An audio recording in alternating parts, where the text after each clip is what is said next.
얼마나 다시 그 시간이 오랫동안 멈추어져 있어야 불의가 밝혀질 수 있을까요? 수십 명, 수백 명이 죽어도 이제는 자신의 일이 아니면 그리하려니 하면서 지나가는 이 인간의 참 이기적인 마음과 이런 어리석은 마음들을 하나님 앞에서 통렬하게 한번 반성하는 시간이 잠시라도 있었으면 참 좋겠습니다. 자기 자식이 아프고 자기 자식이 저렇게 수장되었어도 그렇게 방관하며 돈의 문제가 있니 없니, 경제적인 문제, 정치적인 문제니 하며 이리저리 핑계대며 늦장 대응을 부리는 것을 보면 참 이곳에서 속상합니다. 분노가 터집니다. 부모는 죽어서 땅에다 묻고 자식은 죽어서 가슴에 묻는다고 하는 이야기가 있지 않습니까? 그 말은 자식은 먼저 부모보다 일찍 죽었을 때 부모가 죽을 때까지 그 자식을 잊지 못한다는 말이 아니겠습니까? 정말 다시 일어난 일이 없도록 우리는 다시 한번 더 각성하고 또 그런 슬픔을 아직도 여전히 갖고 있는 유가족들을 위하여 우리가 할 수 있는 일은 여러분 이번 한 주간 동안 잠깐이라도 그들을 위하여 기도해 줄 수 있는 시간이 있기를 바랍니다. 이곳에서 아무것도 할 수 없는 저 자신이 참 부끄럽고 미안하기만 합니다. 쓰라린 고통을 움켜잡으며 1년 동안 멈추어진 그 세월, 그 부모들과 가족들에게 더 큰 상처가 되지 않기를 위해서 기도해 주어야겠습니다. 오늘 본문의 야고보서는 당시 유대 이스라엘 사회를 간접적으로 보여주고 있는 내용입니다. 야고보서를 기록할 당시 그 시대가 약 주후 45년에서 한 60년경 그 사이를 보고 있는데요. 이 당시 이스라엘 사회는 말할 수 없는 그런 극심한 빈부격차와 로마 제국에 대한 어떤 극단적인 그 무력투쟁, 그리고 헬라 이원론적 사상에 근거한 영지주의적 이단들이 본격적으로 나타나기 시작하였고 또 더욱더 교회를 향한 핍박은 점점 거세어져 갔던 시대입니다. 이때 이 야고보는 당시 예루살렘 교회의 최고 지도자, 책임자로서 모든 기독교인들에게 존경을 받고 있었습니다. 예수님의 동생이기도 합니다.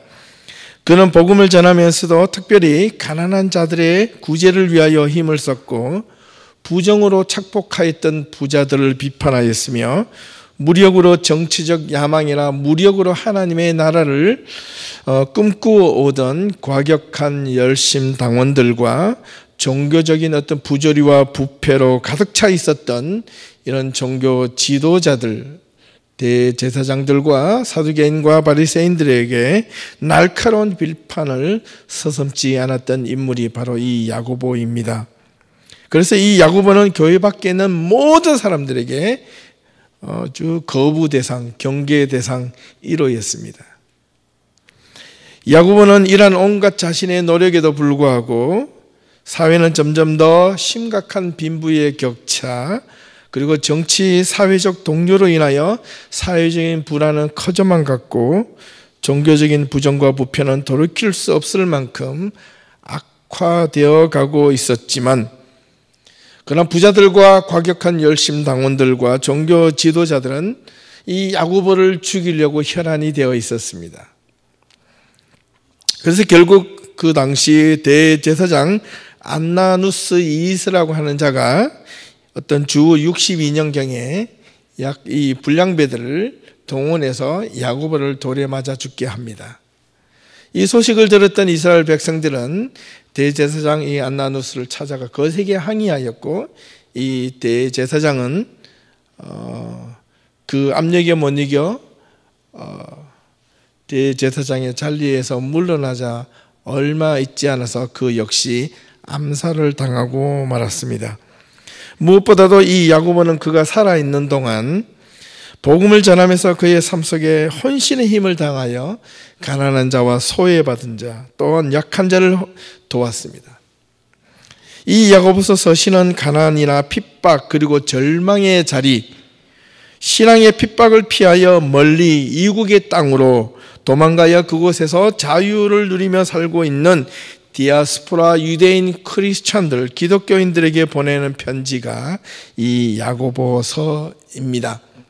그래서 1절을 보면 이 하나님과 주 예수 그리스도의 종 야고보는 흩어져 있는 12지파에게 문안하노라 이렇게 기록하고 있습니다. 이때 흩어져 있는 이 12지파는 바로 이 그들이 살고 있었던 이 고향의 땅 본국에서 신앙의 핍박을 피해서, 가난을 피해서, 고통을 피해서 멀리 도망하여 종교의 자유, 신앙의 자유, 그다음에 어떤 핍박의 자유로부터 살고 있는 그들에게 보내는 편지였다는 겁니다. 이 야고보는 흩어져 있는 유대인 그리스도인 크리스천들에게 뼈있는 당부의 말을 편지를 쓰기 시작한 첫 번째 내용이 바로 2절에서 8절까지 오늘 본문의 말씀입니다. 비록 신앙의 핍박, 자유, 가난, 고난과 역경으로부터 벗어나 자유를 찾아 떠났지만 그들은 그곳에서의 삶이 마냥 편안하지만은 않았습니다. 자유로움은 어느 정도 입었지만 여전히 그곳 속에서 시련과 고난이 따라오고 있었습니다. 어떻게 보면 더 큰 외로움과 고독함과 쓸쓸함이 그들의 먼 이국 땅에서 기다리고 있었던 겁니다. 이때 이 상황을 들은 야고보는 그들에게 위로를 하며 편지를 보내는데 그 첫 번째가 2절의 말씀입니다. 내 형제들아, 너희가 여러 가지 시험을 당하거든 온전히 기쁘게 여기라 이렇게 말합니다.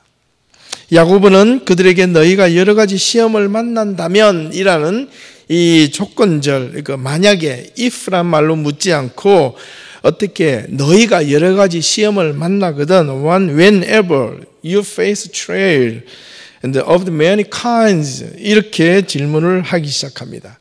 whenever 뭐뭐 할 때마다 뭐뭐 할 때는 언제든지 이렇게 직면한 현실에서 묻고 있습니다. 바꾸어 볼까요? 너희가 여러 가지 시험을 만날 때마다 언제든지 너희는 온전히 기쁘게 여기라 이렇게 야고보는 첫 서두를 그렇게 시작합니다.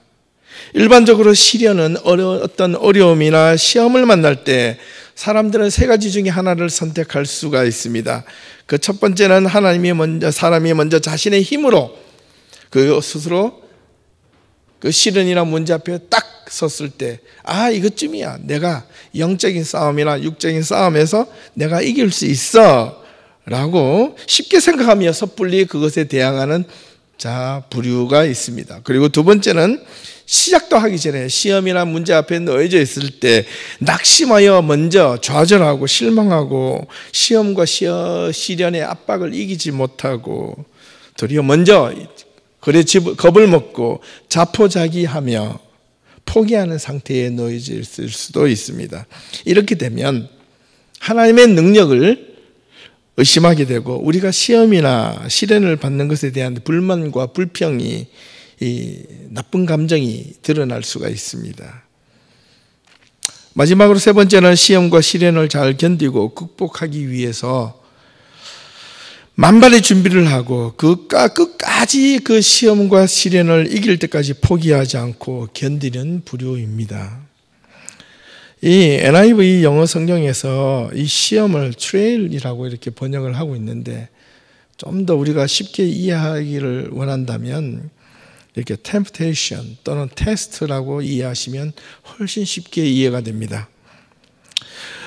너희가 여러 가지 유혹이나 시험을 만났을 때 우리의 믿음이 진짜인지 가짜인지 뿌리 깊게 내려져 있는지 믿음이 뿌리 깊게 내려져 있는지 그때 알 수 있기 때문에 그렇습니다. 여기서 시험은 이 시험이라는 단어가 헬라어에서 다른 용도로도 사용하고 있는 것 중에 하나가 두 가지가 더 있습니다. 하나는 입증하다, 증명하다는 뜻도 있습니다. 시험을 만났을 때 뭔가 입증할 기회가 생기는 거예요. 학교에서 시험을 칠 때 그 성적을 잘 받는 사람과 못 받는 사람의 시험이 입증이 됩니다. 마찬가지로 삶에 문제가 생겼을 때, 삶에 시련이 생겼을 때 그리스도인들은 내가 하나님을 올바르게 섬기고 있느냐, 잘 섬기고 있느냐, 못 섬기고 있느냐는 그 시험 때 입증이 된다는 겁니다. 그래서 2절을 쉽게 풀이하면 이렇습니다. 형제들아, 너희가 살면서 여러 가지 시험이나 살아가는 삶을 스스로 시험을 만나거든 이렇게 생각하라. 너희가 살아가는 삶에 스스로 입증해 보이는 상황에 놓여져 있음을 기억하라. 믿음을 테스트할 수 있는 기회가 있음을 기억하라. 그때 도리어 정말로 기쁘게 생각하라. 기쁘게 마음을 먹으라. 그때가 찬스이다. 기회다. 너희 믿음이 입증할 순간이 왔다. 이런 말입니다. 형제들아, 너희가 여러 가지 시험을 만나거든 온전히 기쁘게 여기라. 그 이유는 3절에 있습니다. 너희 믿음의 시련이 인내를 만들어내는 줄 너희가 알미라. 너희가 알고 있다는 겁니다. 모르는 게 아니에요. 시련을 통해서 이 인내를 가지고 있으면 결과가 어떻게 오는지 이미 알고 있다는 겁니다. 지금 알고 있는데 그걸 못하고 있는 거예요. 내가 갖고 있는 이 믿음을 통하여 인내를 갖고 입증해야 할 수 있는 자리에 놓여 있으면 나는 지금 알고 있다. 근데 그렇게 해야 된다. 지금 이런 말입니다. Are you Christian? 너 그리스도인 맞니? 네 삶 앞에 하나님을 믿는 성도들은 하나님을 믿기 때문에 모든 문제, 인생의 모든 문제가 없는 것이 아니라 문제가 놓여질 때마다 너네 스스로 생각하라. 그 순간순간마다 너희 믿음이 떨어지는 것이 아니라 너희 믿음을 검증받고 확인할 수 있는 그 자리에 놓여져 있음을 그때 기억하라. 네 믿음이 진짜 맞는지 아닌지, 내 믿음이 정말 살아있는지 죽었는지 그때 기억하라 이 말입니다. 그러므로 문제는 인내에 있습니다. 인내. 그 참고 견디는 것을 못하는 것에 문제가 있다는 겁니다. 상황에 부닥쳐 있거나 문제 앞에 서 있을 때 해결할 수 있는 가장 빠른 방법은 인내로 걸어가는, 참고 견디는 그 길이 틀리지만 않다면 묵묵히 그 길을 걸어가는 것이 가장 빠른 길이요, 가장 정도의 길이라는 사실을 잊어서는 안 됩니다. 그러므로 저와 여러분들이 삶 속에서 그 인내라는 단어는 보통 어떨 때 자꾸 사용하느냐 하면 문제 앞에 놓였을 때 문제를 앞에서 견디고 이 문제를 이겨내고 이 문제를 가지고 인내라고 자꾸 생각하는데 성경은 그게 아닙니다. 성경은 그렇게 말씀하고 있지 않습니다. 여러분들 문제 앞에 놓여졌을 때 그 문제와 씨름하며 견디는 것이 인내가 아니라 그 문제 앞에 놓여져 있을 때 문제와 씨름하는 것이 인내가 아니고 하나님과 씨름하는 것이 그게 인내라는 겁니다. 여러분이 문제 앞에 놓여졌을 때 문제와 씨름하면 인간이 이길 사람이 아무도 없습니다. 그러나 여러분들 그 문제 앞에서 싸우지 말고 문제를 견디지 말고 문제와 싸우지 말고 하나님과 씨름하여 싸우는 이 이스라엘 이 야곱과 같은 사람이 되어라는 그 말입니다. 놀랍죠? 창세기에 하나님이 야복강가에서 천사와 끝까지 씨름했던 사람이 이름이 누구죠? 야곱입니다. 야곱. 그런데 오늘 이 편지의 주인공도 누구예요?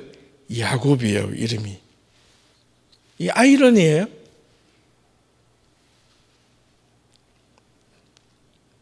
여러분 인생의 문제, 삶의 문제, 신앙의 문제, 가정의 문제, 건강의 문제, 우리 교회의 문제, 내가 뜻하지 않는 문제 앞에 여러분 직면하다고 느끼는 그 순간 문제와 싸우지 마십시오. 하나님과 싸우십시오. 하나님과 허리를 붙잡고 매달리십시오. 그러면 문제가 해결됩니다. 세상 사람들도 문제와 씨름을 합니다. 그런데 어떻게 해요? 하나님의 사람들이 문제 앞에 놓여졌을 때 문제만 가지고 싸울 수가 있겠습니까? 하나님의 사람들은, 하나님의 백성들은, 하나님의 거룩한 성도들은 문제가 놓여졌을 때마다 문제 왔구나. 그래 기다려라. 하나님 저거 어떻게 할까요? 이렇게 하라는 겁니다.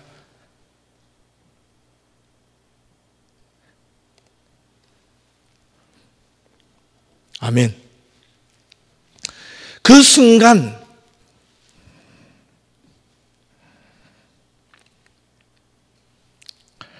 하나님은 우리들에게 은혜를 더하여 주십니다.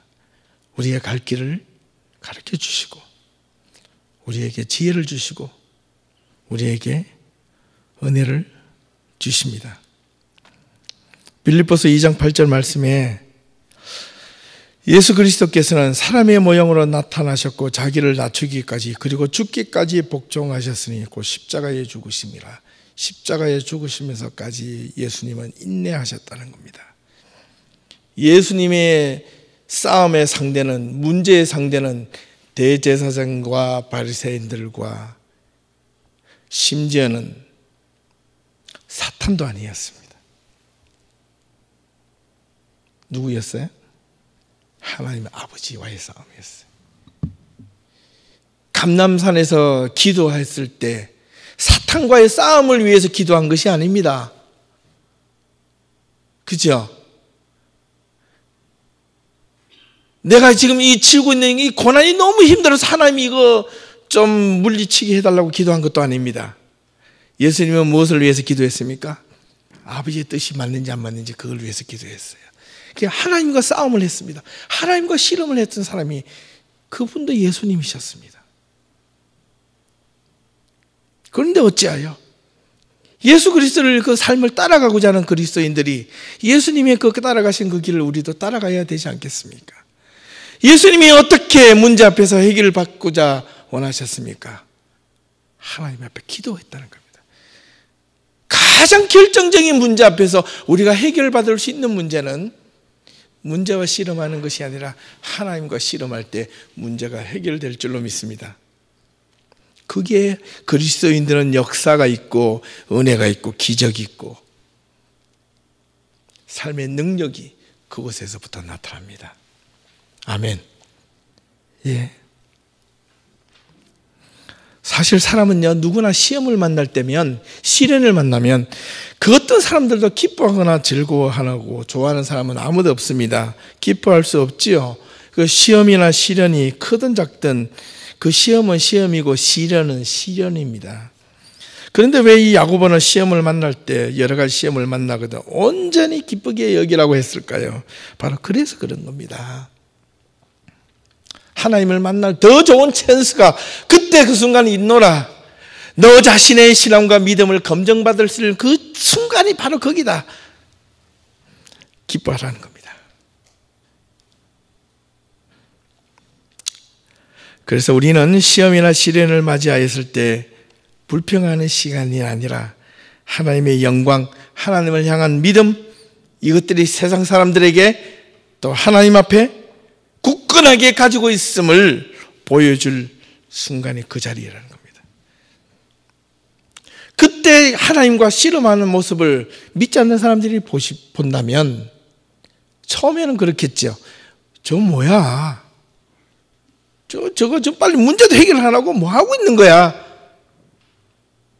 라고 비아냥거릴 수도 있을지 모르나, 그러나 그 기도하고 있는 사람을 자세히 보니까 왠지 모르게 너무 평안함이 있고, 왠지 모르게 무언가 확신에 차 있고, 왠지 모르게 내가 문제 앞에 쌓여져 있을 때 그 문제와 씨름하는 그런 씨름이 아니라 뭔가 다른 포스가, 뭔가 다른 것이 그 사람에게 있다는 것을 보는 순간 믿지 않는 사람들이 어떻게 보겠습니까? 야, 저게 하나님의 사람인가? 야, 저게 하나님의 일꾼인가? 저게 기도하는 사람인가?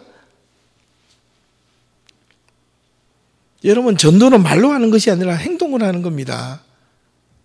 삶으로 하는 겁니다.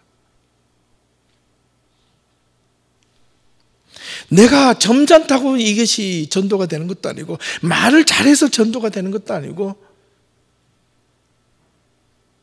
내 깊숙한 곳에서 숨겨져 있는 이런 그릇된 것들, 불신적인 요소를 빼버리고 절대적인 신뢰, 절대 신앙, 절대 믿음만이 최고의 선교의 전도의 도구가 될 수가 있는 겁니다.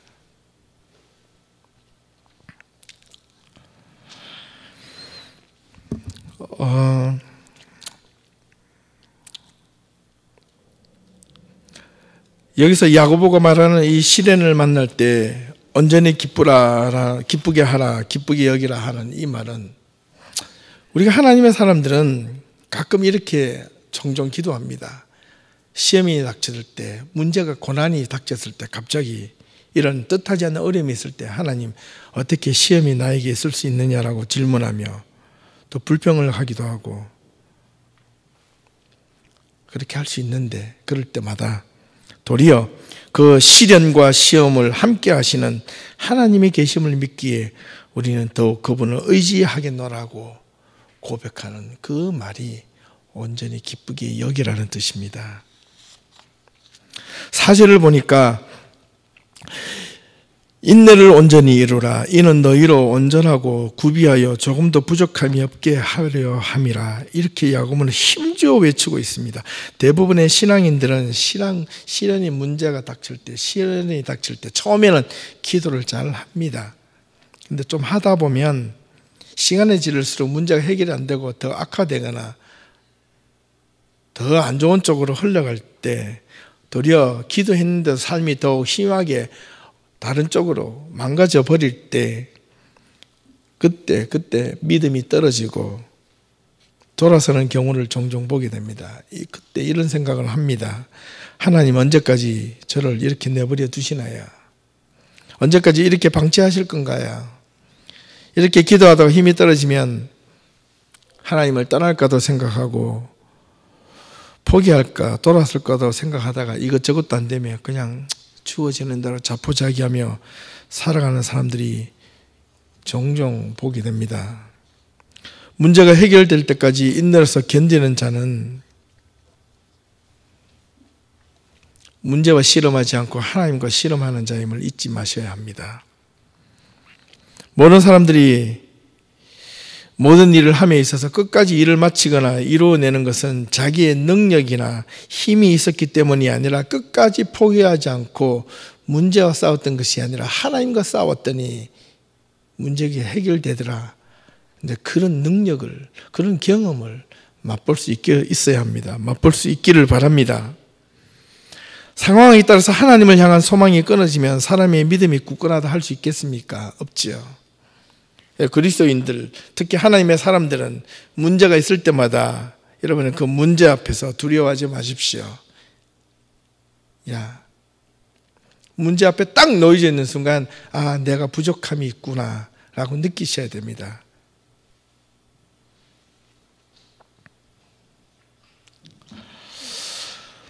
인내는 도대체 어디에서 나오는 겁니까? 그러므로 사람에게는 아무리 인내를 해도 한계가 있습니다. 한계를 넘어서는 훈련도 하기도 하지만은, 그러나 그래도 한계가 있어요. 그래서 야고보는 5절에서 이렇게 말을 합니다. 너희 중에 누구든지 지혜가 부족하거든 모든 사람들에게 후히 주시고 꾸짖지 아니하시는 하나님께 구하라. 그리하면 주시리라. 아멘. 이 말을 잘 이해를 하셔야 됩니다. 그냥 무턱대고 시작하자마자 아버지 주시옵소서, 하나님 그렇게 주실 때도 있지만 아닙니다. 많은 경우에 있어서 사람들은 자기에게 어떤 시련이나 어려움이 닥쳤을 때 그것을 크게 보이면 어떻게 하든지 크게 보이고요, 작게 보면 또 작게 생각하고 느껴질 수도 있습니다. 또 시련이 크든 작든 시련과 문제를 만만하게 보다가 큰 코를 다치는 경우도 있습니다. 그래서 성경은 이렇게 충고합니다. 시련이 크게 보인다고 두려워할 것도 아니고 작게 보인다고도 교만할 것이 아니다.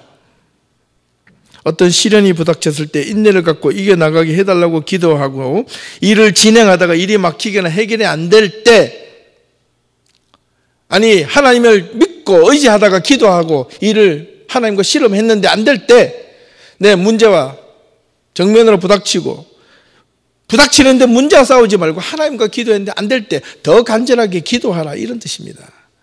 그런데 하나님이 왜 안 주시겠냐 이 말입니다. 예, 구하라 주실 것이요, 찾으라 찾을 것이요, 두드리라 열릴 것이니. 마태복음 7장 7절에 나오는 구하라 주실 것이요, 이 말과 하나님께 구하라 그리하면 주실 것이요, 이 말과 똑같은 단어를 사용하고 있습니다. 무슨 의미인가요?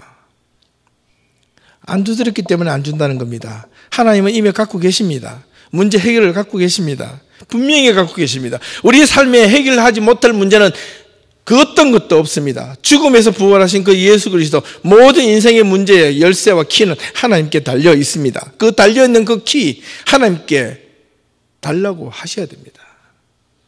어떨 때 하나님의 믿음으로, 이름으로 열심히 달려가고 있는데도 해결 안 되는 그 순간순간마다, 여러분이 기도해야 될 그 순간 때마다, 내가 기도해야 되겠다고 느껴지는 순간마다, 여러분은 문제 앞에 부닥칠 때마다, 여러분들 삶에 뭔가 내가 생각하는 이것이 아닌데 라고 생각이 들 때마다, 그 순간, 그 장소가 어디이든, 그 자리가 어디이든지, 내가 일을 하고 있는 순간이든지, 그 순간 그 기회를 놓쳐서는 안 됩니다. 그때 기도하셔야 됩니다. 그 자리가 지하철이든, 내가 사무실에 있든, 내가 잠을 자기 전이든, 내가 밥을 먹든, 내가 찬양을 하고 있든, 그때 그 순간 기도하고 싶다라는 마음이 들 때 중언부언 기도 안 하셔도 됩니다. 아버지 하나님, 아버지 이름만 불러도 기도입니다. 내 마음을 먼저 감찰하시고 이해하시는 하나님, 이미 문제 해결을 갖고 계시고 그것을 주시고자 원하시는데 안 부르는 거예요.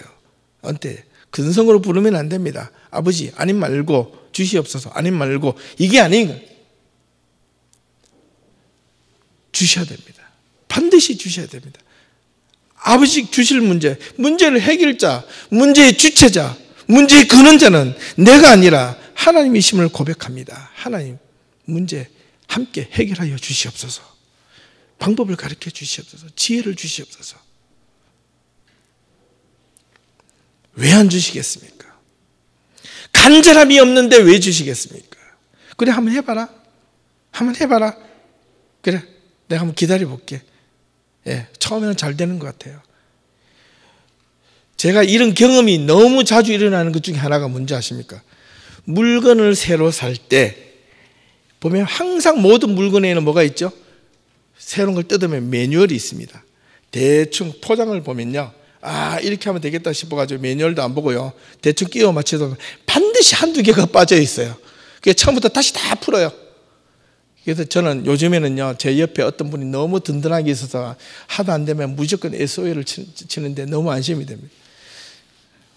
저희 집에요, 앞에 있는 도어를요, 열쇠가 두 번째 열쇠가 안 들어가지고 2주 동안 못 했는데 우리 장로님이 오셔가지고 10초 만에 해결했습니다. 집에 다 갖고 있어요. 쓸 줄을 몰라요. 너무 쉬웠어요.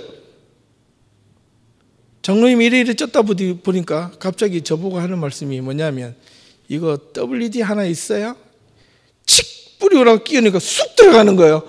이걸 못 끼워가지고 2주 3주 동안 끙끙매고 이거 도어를 전체를 바꿔야 되나 이 생각만 하고 있었습니다. 근데 지금도 너무 잘 열립니다. 문제 해결은 의외로 쉬운 데 있다는 걸 잊지 마시기 바랍니다.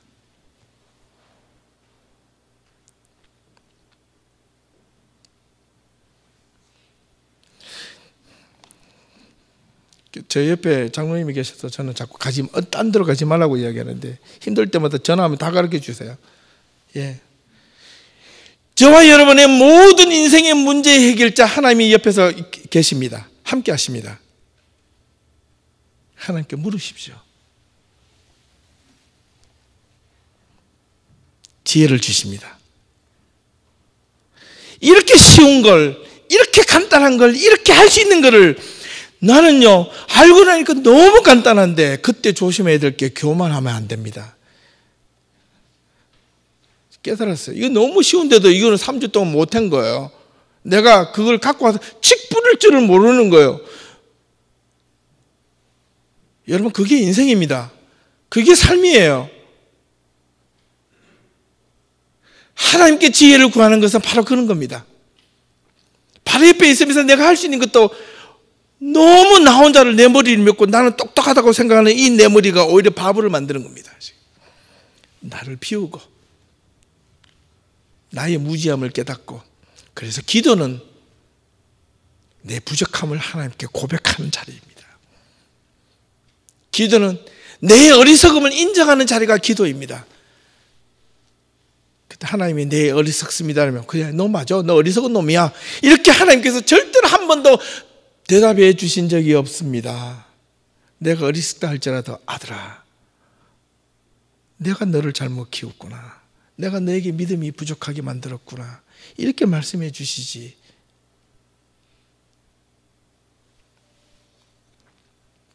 우리가 잘 아는 성경의 인물을 한 명의 예를 든다면 또한 인내로서 참 견뎠던 인물 중에 한 명이 그 유명한 다윗입니다. 다윗은 사울을 피하여 도망 다녔던 기간이 무려 13년간이나 도망 다녔습니다. 아시겠어요? 왕위에 올라서 40년 동안 왕위에서 있었지만은 자식이나 자기 휘하의 장군들의 반란으로 쫓겨다니는 기간이 무려 20년 동안 이상을 예루살렘 왕궁에서 도망 다녔습니다. 벗어나서. 그런데 다윗은 언제 다윗의 위대한 시편이 가장 많이 적었느냐면 그가 도망 다니고 시련 앞에 놓여져 있을 때 가장 위대한 시가 시편 속에 만들어졌다는 건 아닙니까? 그런데 놀랍게도 왕궁에서 자기 부하들은 전쟁터에 나가 있으면서도 불구하고 왕궁에서 편안하게 생각했을 때 이게 음란과 음욕이 일어나서 우리아의 아내 바스바를 보고 간음했다는 거 아닙니까? 아이러니하지요. 우리가 편하면 예수 잘 믿을 것 같지요? No. 돈이 좀 생기면 하나님 앞에 헌금을 더 많이 할 것 같지요?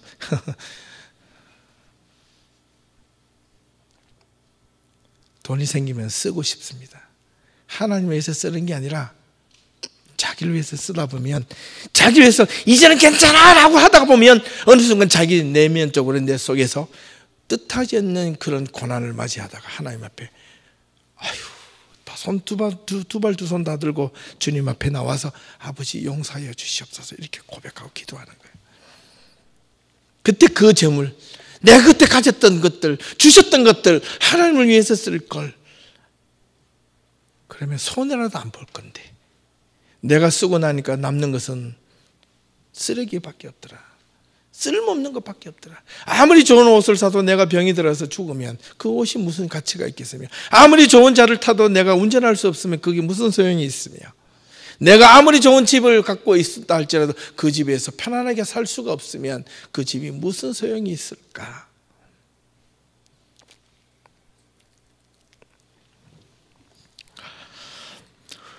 후히 주시고 꾸짖지 아니하시는 하나님께 기도했더니 다윗은 끝까지 시련과 고난과 절망의 사망의 엄침한 골짜기 속에서도 하나님이 함께 하심을 믿고 간구하며 끝까지 견뎠더니 긴 방랑의 시간을 지나서 예루살렘으로 다시 그는 돌아왔습니다.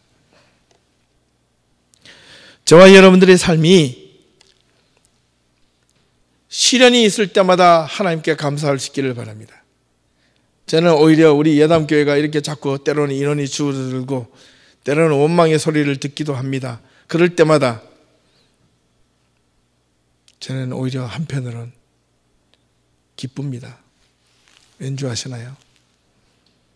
정말 내가 지난 몇 년 동안 했던 이 목회의 사역이 맞는지 틀리는지 그때 검증이 되기 때문에 그렇습니다.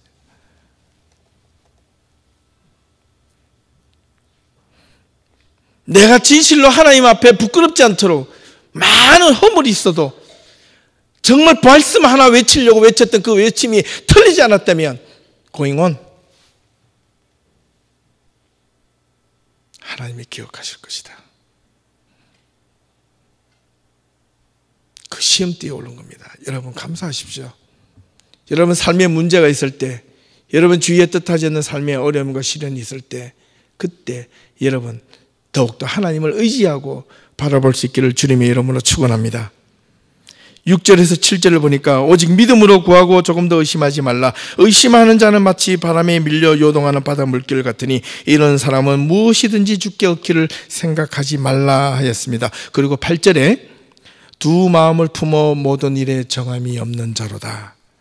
영어 성경에 보니까 참 재밌어요. He is a double-minded man, unstable in all he does. 그가 하는 모든 것 속에 unstable 하다는 겁니다. unstable. 불안하다는 거죠. 두 마음을 품으면 두 개 다 할 것 같지만은 도리어 불안하다는 겁니다. 이왕 불안할 바에야 여러분 오직 주님을 끝까지 붙들 수 있기를 주님의 이름으로 축원합니다. 예담 성도들이 그렇게 될 수 있기를 바랍니다. 예, 꼭 그렇게 될 수 있기를 바랍니다. 믿음의 사람들은 두 마음을 품어서는 안 됩니다. 끝까지 한 마음을 품고 가셔야 합니다. 믿음의 사람들은 한 가지 길을 걸어가셔야 합니다. 바른 길을 걸어가고 있는데 어려움을 당하고 핍박을 당하고 고난을 당할 때 그것을 기쁘게 여기라는 하나님의 말씀, 약속의 말씀입니다. 하나님의 말씀을 바르게 지켜나가다가 손해가 오고 고난이 오고 어려움이 오고 시련이 왔을 때 여러분 감사하고 기쁘게 여기시길 바랍니다. 그때 여러분의 행동을 통하여 살아계신 하나님을 여러분의 믿음의 실천을 통하여 보여주실 겁니다. 반드시 보여주실 것입니다. 그래서 기뻐하는 겁니다. 바른 길로 가는 사람들 성공할 수 있고 시련을 통하여 성공할 수도 있고 하나님의 말씀을 따라 살았더니 성공하였다라는 소리를 여러분들의 삶을 통하여 여러분들 세상 사람들에게 보여줄 수 있기를 바랍니다. 올바르게 살았더니 성공했다라는 소리를 들을 수 있어야 합니다. 이렇게도 해보고 저렇게도 해보니까 하나님께서 이것도 주시고 저것도 주셨더라. 때로는 거짓말도 하니까 하나님이 눈 감아 주셨더라. 그래서 성공했다. 이런 소리를 들어서는 되겠습니까? 힘들어도 말씀 가운데 지키고 기도하면서 끝까지 참았더니 성공하였더라. 그 소리를 들을 수 있기를 주님의 이름으로 축원합니다. 이게 그리스도인의 힘이요 능력이요 소망이요 삶이 아니고 무엇이겠습니까? 지난 금요일날 말씀드렸지만 저는 지난주 금요일날 아침에 정말 하나님의 사랑하심을 느꼈습니다. 아침에 자고 일어났는데 아침에 자고 일어나자 딱 일어나는 그 순간 저를 향해서 빵 때리는 그 소리가 처음으로 경험했던 이 예담교회에 와서 처음으로 경험했던 그 한마디. 그래서 페이스북에도 막 열심히 매일의 묵상에도 올렸지만은 그 첫 마디가 내 아들아, 내가 너를 사랑하노라. 금요일 저녁은 너무너무 행복했습니다. 금요일 하루는 너무너무 저에게 행복했습니다. 그 한마디가, 그 아침의 한마디가 그 음성이 여러분들에게 들릴 수 있기를 바랍니다. 여러분 삶 속에 내 아들아, 내 딸아, 내가 너를 사랑한다. 내가 너를 붙잡고 있다. 시련이 부닥칠 때마다 문제를 보지 말고 나를 보렴. 내가 너와 함께 있음을 기억하렴. 끝까지 내가 너를 함께 지켜주겠노라. 그 약속의 말씀이 저와 여러분의 모든 삶 가운데 항상 넘쳐나기를 주님의 이름으로 축원합니다. 기도하겠습니다.